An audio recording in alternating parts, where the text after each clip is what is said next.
Indonesia is a diverse, complex nation with vast natural resources and 240 million people spread across an archipelago of over 17,000 islands.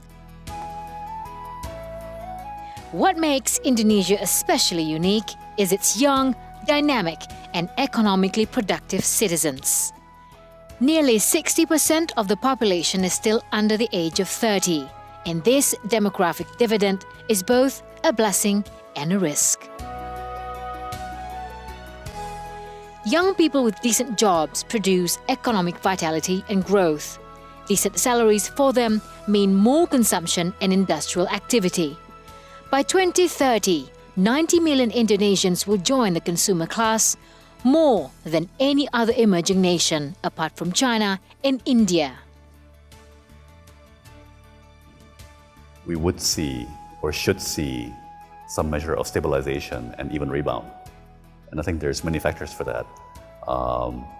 But even now, I believe there's some bright spots in the economy. Certain kinds of exports are actually booming, unbeknownst to many. For example,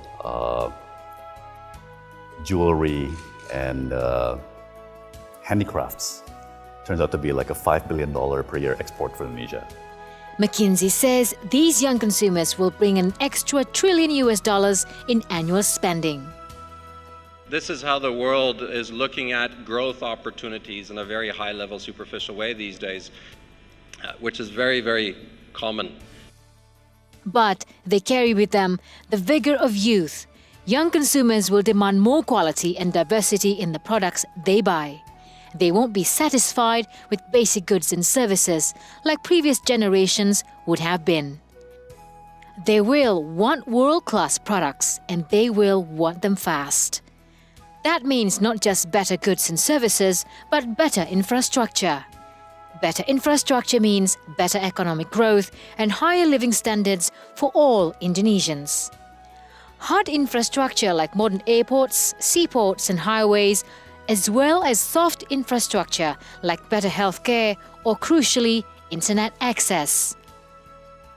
We are now almost at the cusp of a major infrastructure development boost, led by government funding, led by government's new reform policies. And one of the things we are hoping, one of the reasons why we were happy to sponsor the Indonesia Economic Forum was because we think this is the time for international investors to come on board and help the government as they have done in other countries. The internet is expanding at warp speed.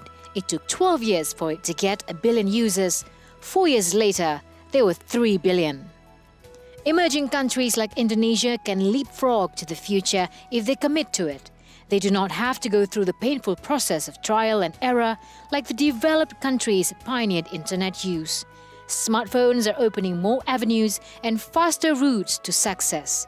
They are powering the digital economy in a way hardly any thought possible even just a few years ago. The next billion internet users is logging on an era of new universal connectivity that offers the promise of greater economic growth and business opportunity. This is where the future is. We are now entering the era of digital marketplace. The next billion internet users will begin their time online as consumers. They will buy and sell goods through mobile apps, and they will download content on a massive scale never seen before. It is not an option for Indonesia to not invest in digital economy.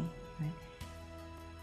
If it doesn't happen, a couple of thinking.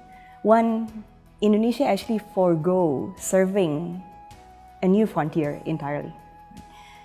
Example, 70% of the poorest 15.5 million households in Indonesia actually have smartphones, whilst most of them don't have bank accounts. If Indonesia doesn't invest in leveraging digital to reach them, then the race to financial inclusion will not be accomplished. A new economic ecosystem is forming where the next billion e-consumers will come from who they are, what they like, And just how they'll shape the digital marketplace is anyone's guess. But guess we must. These are most important questions put to businesses and investors globally. The answers? They depend on how governments, businesses, and consumers evolve together to face the challenges and opportunities of a digital future. Understanding the forces driving this revolution is crucial.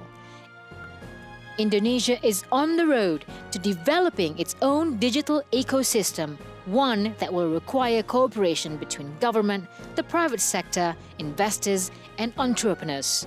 For Indonesia to move from a commodities-based economy to a digital one, it must encourage innovation, it must adopt new mindsets, and it must attract global talent. It must also invest in education and training. But most of all, it must put faith in the youth. Today, the path of Indonesia's rise in the world runs straight through its young people.